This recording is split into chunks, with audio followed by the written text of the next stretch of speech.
அன்பு வணக்கம். உங்கள் ஜோதிடர் சத்யபவன் பேசுகிறேன். இந்த குரு பெயர்ச்சி பலன்கள் எப்படி இருக்குன்னு சொல்லி என்னுடைய கிளைண்ட்டு காணொளி போடுங்க அப்படின்னு சொன்னார்.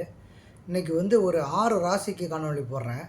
மேசத்துலேருந்து கன்னிக்கு வரைக்கும் அந்த ஒரு காணொளி போடுறேன். நாளைக்கு துலாத்துலேருந்து மீனம் வரைக்கும் ஒரு காணொளி வரும். பொதுவாக கால புருஷ தத்துவத்துக்கு 1ஆம் இடம் தாங்க மேசம். அந்த மேச ராசிக்கு 3ஆம் இடத்திலே குரு பகவான் வராரு.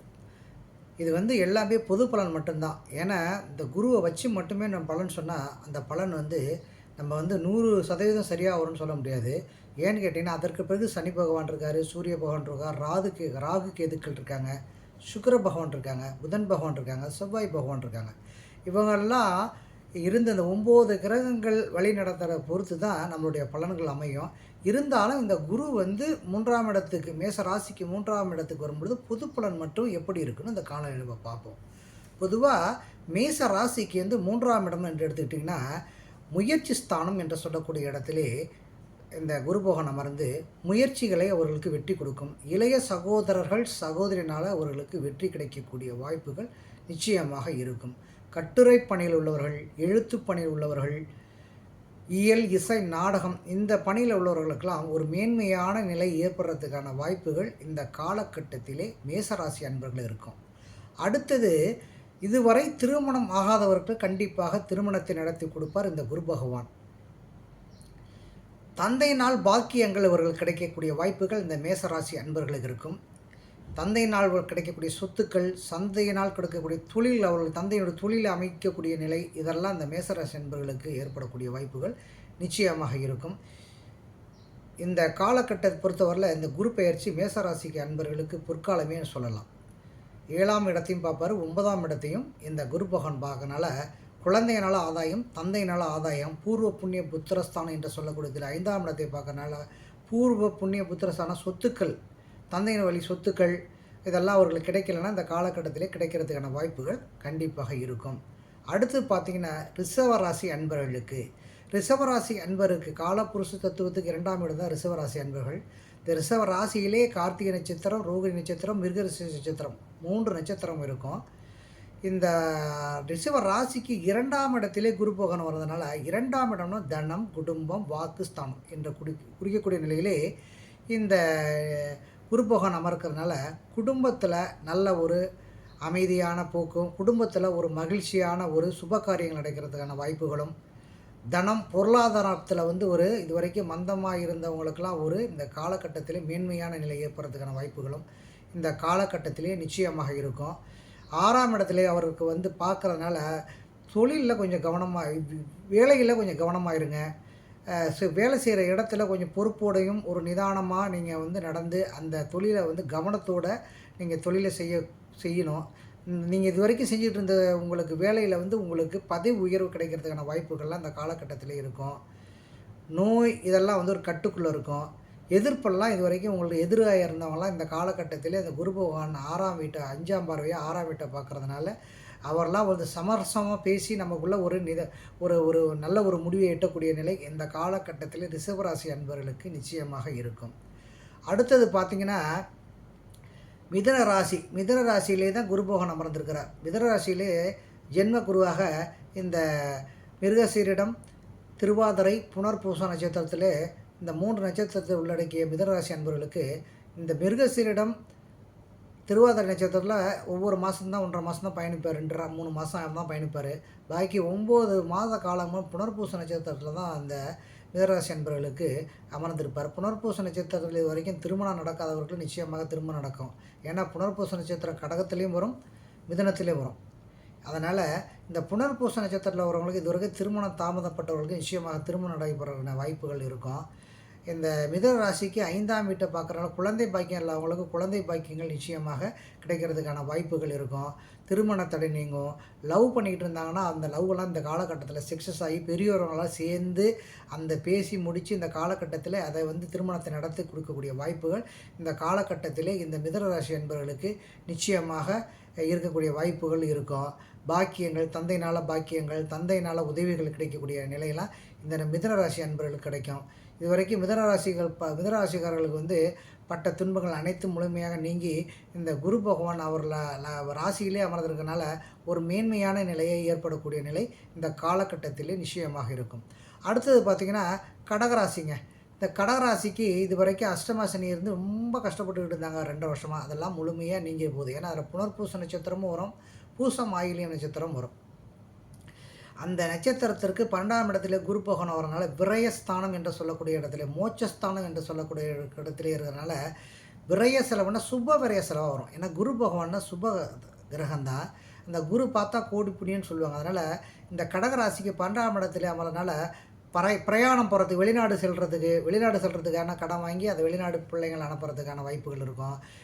அந்த கடன் வாங்கி உங்களுக்கு சுப செலவுகள், திருமணம் நடைபெறதுக்கான வாய்ப்புகள், வீடு கட்டுறதுக்கான வாய்ப்புகள், இதெல்லாம் அந்த காலகட்டத்திலே கடகராசி அன்பர்கள் இருக்கும். பயணங்களை குறிக்கக்கூடிய இடம். நிச்சயமாக அந்த கடகராசி அன்பர்கள் நிச்சயமாக பயணம் போவாங்க. பயணம் புதிய விசாலாம் ஏற்பாடு பண்ணிட்டு தான் அந்த காலகட்டத்தில் அவங்களுக்கு சக்ஸஸாக நடக்கக்கூடிய வாய்ப்புகள் இந்த கடகராசி அன்பர்களுக்கு கண்டிப்பாக இருக்கும். அடுத்தது பார்த்திங்கன்னா கடகராசிக்கு முடிஞ்சிச்சு. அடுத்து சிம்ம ராசி. சிம்ம ராசிக்கு இந்த குரு பகவான் 11ஆம் இடம் லாபஸ்தான நிலையில் வருவார். அந்த லாபஸ்தான நிலையிலிருந்து 3ஆம் பார்வையாக பார்ப்பார். முயற்சி ஸ்தானம், இளைய சகோதரனால் லாபங்கள் கிடைக்கிறதுக்கான வாய்ப்புகள் இருக்கும். இயல், இசை, நாடகம், கட்டுரை பணிகளை ஒருவர்களுக்கு எழுதினாலும் நிச்சயமாக மேன்மையான நிலை ஏற்படுறதுக்கான வாய்ப்புகள் இருக்கும். இந்த காலகட்டத்தில் சிம்ம ராசிக்கு 5ஆம் இடத்தையும் உங்களுக்கு வந்து சிம்ம ராசிக்கு இந்த 5ஆம் இடத்தையும் குரு பகவான் பார்ப்பார். ராசிக்கு 5ஆம் இடத்திலே 11ஆம் இடத்துல அமர்ந்து 5ஆம் இடத்தை பார்க்குறதுனால இவருக்கு இந்த காலகட்டத்திலே குழந்தைகள் பாக்கியம் இல்லாதவங்களுக்கு குழந்தைகளுக்கு நிச்சயமாக கிடைக்கும். குழந்தைங்களால் ஆதாயம் கிடைக்கும். வெளிநாட்டில் அந்த குழந்தைகள்லாம் ஒன்று சேர்ந்து அம்மா அப்பாவை பார்க்குறதுக்கு, தாயத்துக்கு திரும்பி அவரோட ஒற்றுமையாக சுப காரியங்கள் நடைபெறதுக்கான வாய்ப்புகள் இருக்கும். திருமணம் இதுவரைக்கும் தாமதப்பட்டவங்களுக்கு திருமண தடை நிச்சயமாக நீங்கும். 9ஆம் பார்வையாக குரு பகவான் 7ஆம் வீட்டை பார்க்கறனால பொது ஜன தொடர்புகள், நண்பர்கள், கூட்டாளி, பார்ட்னர்ஷிப் இவர்களுக்கு ஆதாயம் கிடைக்கக்கூடிய வாய்ப்புகள் இந்த சிம்மராசி அன்பர்களுக்கு நிச்சயமாக இருக்கும். இந்த சிம்மராசி அன்பர்களுக்கு நிச்சயமாக இந்த 11ஆம் இடத்துல குரு வந்து லாபத்தையும் கொடுப்பாரு. நிறைய வரவு செலவு நிறைய கொடுத்து அதன் மூலியமாக இவர்கள் வாழ்க்கையை முன்னேற்றத்துக்கான வாய்ப்புகள் இந்த சிம்மராசி அன்பர்களுக்கு கண்டிப்பாக இந்த காலகட்டத்திலே இந்த குரு பகவான் அமர்ந்து கொடுப்பார் என்பதை மாற்று கருத்து இல்லை. அடுத்தது பார்த்திங்கன்னா கன்னி ராசி. இந்த கன்னி ராசிக்கு 10ஆம் இடத்திலே குரு பகவான் அமர்ந்து 2ஆம் இடத்தை பார்ப்பார்.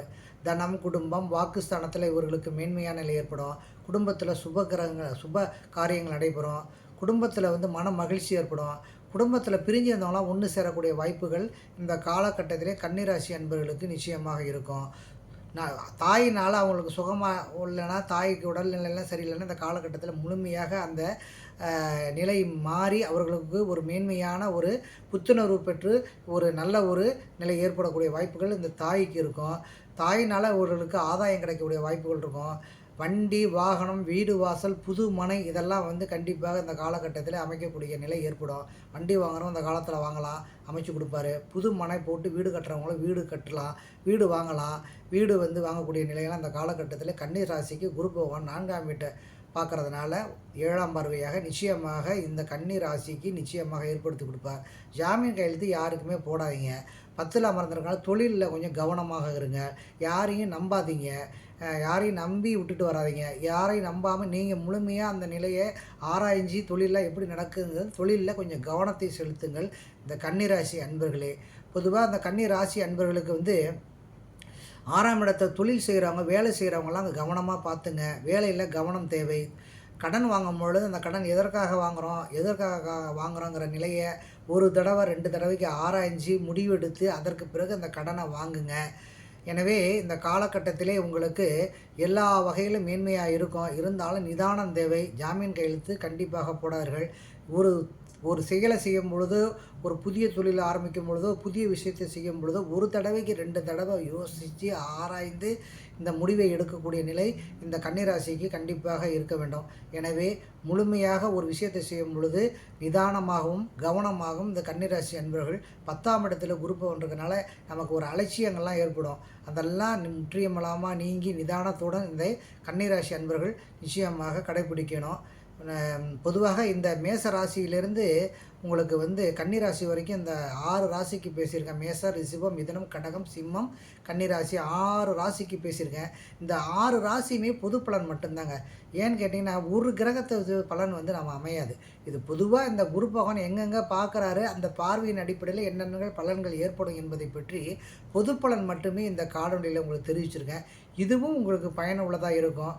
இந்த பலன் வந்து உங்களுடைய ஜாதக அடிப்படையிலே தற்போது உங்களுக்கு ஜனனகால ஜாதகத்திலே லக்னாதிபதி எங்கே இருக்கார், லக்னம் என்ன லக்னம், ராசி என்ன ராசி அப்படிங்கிறத முழுமையாக இந்த ராசிக்கு உங்களுக்கு சாதகமான தசா ஓடுதா, லக்னத்திற்கு சாதகமான தசா புத்தி ஓடுதாங்கிறத ஆராய்ஞ்சு அறிஞ்சு உங்களுடைய செயல்களை ஒவ்வொன்றும் முழுமையாக பொறுமையாக நிதானமாக நீங்கள் செஞ்சீங்கன்னா வாழ்க்கையிலே வெற்றியே கிட்டும். எல்லா ராசிகளும் நல்ல ராசி தான், எல்லா ராசிக்கும் நல்லதே நடக்கும் என்பதை கூறி விடை பெறுகிறேன். உங்கள் ஜோதிடர் சத்யபோகன். நாளைக்கு துலா ராசிக்கு மற்ற 6 ராசிகளுக்கும் நிச்சயமாக காணொளி வரும். பார்த்து பயனடைங்க. நிறைய பேர் நிறைய என்னை சப்ஸ்கிரைப் பண்ணியிருக்கீங்க, நிறைய ஆதரவு கொடுக்குறீங்க. மீண்டும் மீண்டும் ஆதரவு கொடுக்குமாறு வேண்டி, குலதெய்வ வழிபாடு நிச்சயமாக முக்கியம். எந்த செயலை செய்தாலும் குலதெய்வ வழிபாடு செய்யுங்கள். குடமுழுக்குக்கு உங்களுக்கு உங்களால் முடிஞ்ச உதவியை முடிஞ்ச உதவிகளை உங்களுக்கு ஒரு ஒரு ஒரு டொனேஷனோ எது செஞ்சாலும் கணவன் மனைவி 2 கையால் அவர்களுக்கு கொடுங்க. ஏழைகளுக்கு அன்னதானம் செய்யுங்க. காது கேளர்கள், அந்த முதியோர் இல்லத்திற்கெல்லாம் அன்னதானம் செய்யுங்க.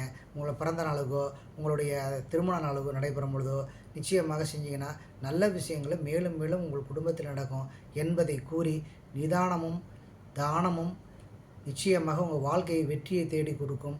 உங்களுடைய வாழ்க்கை வெற்றிக்கு உங்கள் மனதே காரணம். எப்பொழுதும் நல்லதே நினைப்போம், நல்லதே நடக்கும். எல்லோரும் நன்றாக இருப்பீர்கள். வாழ்க வளமுடன், வாழ்க வளமுடன்.